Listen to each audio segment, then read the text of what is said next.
بسم اللہ الرحمن الرحیم۔ السلام علیکم مائی یوٹیوب فیملی، کیسے ہیں آپ؟ امید کرتی ہوں اپنے اپنے گھروں میں خوش باش ہوں گے، ہنستے بستے ہوں گے۔ اللہ تعالیٰ خوش باش رکھے، ہنستے بستے رکھے۔ اور یہ شام کا ٹائم ہے، سنیکس بنانے لگی تھی بچوں کے لیے،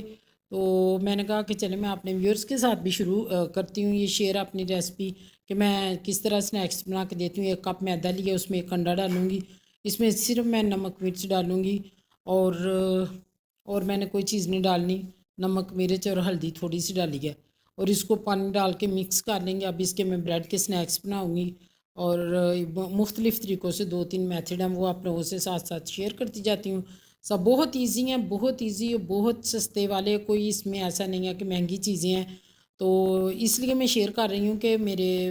ویورز جو میری فیملی ہے یوٹیوب میری دیکھتی ہیں، تو وہ کچھ نہ کچھ میری ویڈیو سے گین کریں، اور اپنے بچوں کے لیے کوئی گیسٹ آ جائے تو ان کے لیے وقتاً فوقتاً انہیں بنانا پڑے تو جھٹ پٹ وہ ان کو ریڈی کر سکتی ہیں۔ تو ساتھ میں ڈسکس کروں گی، یہ اس میں ڈپ کرتی جاؤں گی اور پین میں رکھتی جاؤں گی اور نکالتی جاؤں گی، اور ساتھ ہم کریں گے اظہار افسوس مولانا ہمارے وہ جو عالم ہیں مولانا جمیل طارق صاحب، ان کے صاحبزادے کی ڈیتھ پہ تھوڑا سا ہم ڈسکس کریں گے کہ انا للہ و انا الیہ راجعون، بے شک ہم سب کو اللہ تعالیٰ کی طرف واپس جانا ہے، اور کسی والدین کو اللہ تعالیٰ جوان اولاد اور کسی اولاد کو اللہ تعالیٰ والدین سے محروم نہ کرے، خاص کر جب بچے چھوٹے ہوں، کسی کے والدین کو کچھ نہ کرے، اور جوان اولاد والدین کے کندھوں پہ ان کا جنازہ رکھ کے والدین انہیں قبرستان تک نہ لے کے جائیں۔ الفاظ ہی بڑے مجھے لگتے ہیں یہ خوفناک، ان کو مینشن کرتے، ان کا ذکر کرتے بڑا ایک دل کو نا کچھ ہوتا ہے۔ تو وہ اللہ تعالیٰ خیر انسان پہ اس کی وسعت سے زیادہ بوجھ نہیں ڈالتا، جتنی اتنی ہمت ہے اتنا ہی وہ ڈالتا ہے۔ تو مجھے مولانا صاحب کے بیٹے کی ڈیتھ ہوگی، تو کوئی کچھ بیان کر رہا ہے، کوئی کسی نے خودکشی کا رنگ دیا، تو کسی نے کہا کہ گولی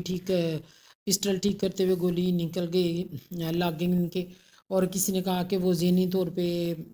تھوڑے سے ڈسٹرب تھے۔ اب یہ میں دوسری ریسپی شیئر کرنے لگی ہوں، تو پہلے میں نے بریڈ اس میں انڈے اور بیسن میں ڈپ کر کے اس کے بنائے ہیں سینڈوچ۔ اب میں نا یہ 2 انڈے لیے ہیں، ان کو میں کر لیا کدوکش، اور ان کو میں کروں گی اس میں تھوڑی سی چیز کدوکش کروں گی، اور چیز رکھی ہوئی تھی فریزر میں تو وہ ذرا ہارڈ ہوئی تھی، تو پھر میں نے بول چینج کر لیا دوسرے بول میں نے کہا چینج کرتی ہوں، تھوڑا سا پریشر ڈالنے سے بول نہ ٹوٹ جائے شیشے کا نا، تو پھر میں نے بول چینج کر لیے، تو اب اس کو میں کدوکش کروں گی اس میں۔ تو بہرحال جو بھی وجہ تھی، اللہ تعالیٰ کو اس کا بس ٹائم آ گیا، پورا ہو گیا، اللہ تعالیٰ کی امانتیں ہیں، ہم سب نے اللہ تعالیٰ کے پاس واپس جانا ہے۔ تو میں بس مولانا صاحب کے لیے میری ہم وہ ہمارے عالم ہیں، اور عالم جو علماء ہیں نا، یہ ہمارے دین کی حفاظت کے لیے عام بندے سے اہم کردار ادا کرتے ہیں،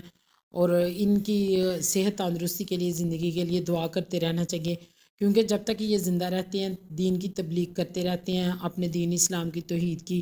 اللہ تعالیٰ کے حکم سے یہ اپنا فرض نبھاتے رہتے ہیں جو اللہ نے ان کے ذمہ لگایا ہوا ہے۔ اور اگر کسی خدا نخواستہ عالم کی ڈیتھ ہو جائے تو سمجھو کہ ایک وہ چیپٹر کلوز ہو جاتا ہے، جس سے کہ ایک اللہ تعالیٰ کے دین کی تبلیغ ہوتی ہے۔ تو اس وجہ سے یہ لوگ بڑے قابل احترام معزز دل کے قریب ہوتے ہیں، کیونکہ ہم عام لوگ جو ہوتے ہیں ہم نہ دین کی اتنی ڈیپلی اسٹڈی کرتے ہیں، نہ ہم اس کو یہ میں پیزا بناؤں گی، اس پہ ساس لگا لوں گی، پیزا ساس، اگر آپ چاہیں لگا لیں، آپ کیچپ بھی لگا سکتے ہیں، اس سے فیلنگ کروں گی اور چیز لگا کے اس کو میں رکھ دوں گی۔ یہ زیادہ لگ گئی تھی تو اس کو میں دوسرے کے اوپر لگا رہی تھی۔ تو اس طرح یہ جب دین کو زیادہ ڈیپلی اسٹڈی کیا ہوتا ہے انہوں نے، احادیث کو، فقہا کو، تو یہ لوگ نا پھر اس طرح کے لوگ کو جب کوئی اس طرح، حالانکہ انہوں نے موت کو بھی بڑا ڈیپلی اسٹڈی کیا ہوتا ہے، قرآن پاک میں کیا فرمایا گیا، کس طرح صبر کرنے کو کہا گیا، اور وہ جب ان کو میں نے اتنا جذباتی روتے ہوئے بیٹے کی ڈیتھ پہ ان کے دیکھا تو میرا دل بھر آیا، اور وہی کہ بس یہی تھا کہ وہ عمر سیدھا ہو چکے ہیں اور ان کے بیٹے جوان ہیں، اور جوان بیٹا باپ کے کندھوں پہ سوار ہو کے اپنی آخری آرام گاہ تک پہنچا ہے۔ تو اللہ تعالیٰ کسی کو یہ دن نہ دکھائے، اور اللہ تعالیٰ نے ہر کسی کو نیک اولاد دے، نیک صالحہ، اور ہر والدین کو بڑھاپے میں اولاد کا سکھ ہی نصیب ہو۔ سکھ یہ نہیں ہوتا کہ بس بہت سارا پیسہ جمع کر لیا اولاد کے لیے، یا اولاد بہت سارا